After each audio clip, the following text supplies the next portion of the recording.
দেখো গোপাল বউ, দুঃখ করো না, আমরা সবাই আছি সাথে, জড়িয়ে আছি হাতে হাতে। গোপাল আবার তুলবে মাথা, যেন বৃথা হবে না আমার কথা। এই নাও গোপাল বউ, এই মুহূর্তে গোপালের কোনো কাজ নেই, তোমাদের চলবে কি করে? আমি আর বিজ্ঞানী মিলে দিলাম কিছু অর্থ, আমাদের প্রার্থনা হবে না কো ব্যর্থ।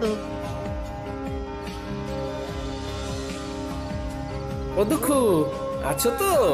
আছি মানে একেবারে লেপ্টে আছি, তোমার ঘর থেকে জন্মে আর নামবো না। ওই যে মোহর দ্বিগুণ হওয়ার কলটার কথা বলেছিলে, সেখানে কি করে যাব? হাত তো একদম খালি। একটা জায়গা আছে, চলো সেখানে যাই। তোমার একটা কিছু তো ব্যবস্থা করতে হবে, নইলে খরচা করবে কি করে? চলো চলো চলো, সোজা চলো, একদম নাক বরাবর।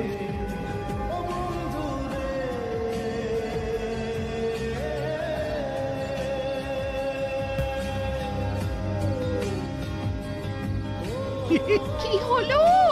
তখন থেকে দেখছি নিজে নিজে ফিক ফিক করে হাসছো। কি হয়েছে? কি হয়েছে? এতদিনে শিখে ছিঁড়েছে। গোপাল বিদায় হয়েছে চিরতরে। এই গোপাল চিরতরে বিদায়? কি করে কি করে? কালো জাদু জানো? জাদু? জাদু আবার সাদা কালো হয় নাকি? কথাটা আবার পাঁচকান করো না। একটা পাতি লেবুর মধ্যে মন্ত্র পড়ে দুঃখকে জাদুর সাহায্যে ঢুকিয়ে রেখেছিল আমাদের রাজ্যতীষী। তারপর তারপর হ্যাঁ, তারপর সেই দিন রাতে আমি আর রাজ্যতীষী ওই লেবুটাকে নিয়ে গেলাম বটা ঘটার কাছে। ঘটার বটা, এই লেবুটা গোপালের বাড়ির দোরগোড়ায় রেখে দাও। গোপালের পায়ের চাপে যেই লেবুটা ফাটবে, অমনি ওই লেবু থেকে দুঃখ গিয়ে গোপালের ঘাড়ে চাপবে। ব্যাস, গোপাল দুঃখের কোপে পড়ে সবকিছু হারাবে। 1 মাসের মধ্যে গোপাল একেবারে পথের ভিখারি হয়ে যাবে। এসব সত্যি ঘটবে তো, না আগের মতো সব ভুলভাল হবে?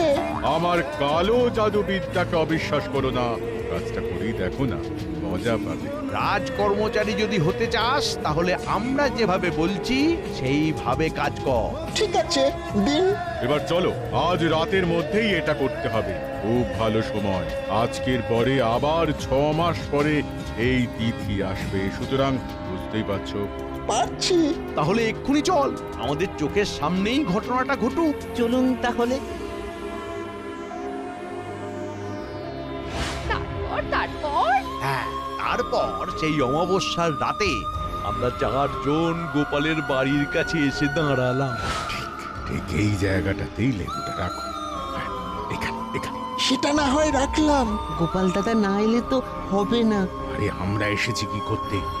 দেখে বাইরে বার করবো, তোমরা দেখে যাও খালি খেলাটা। তোরা তোদের কাজটা কর, নে নে রেখে আয়। দেখে এসে লুকিয়ে পড়ো, মন্ত্রী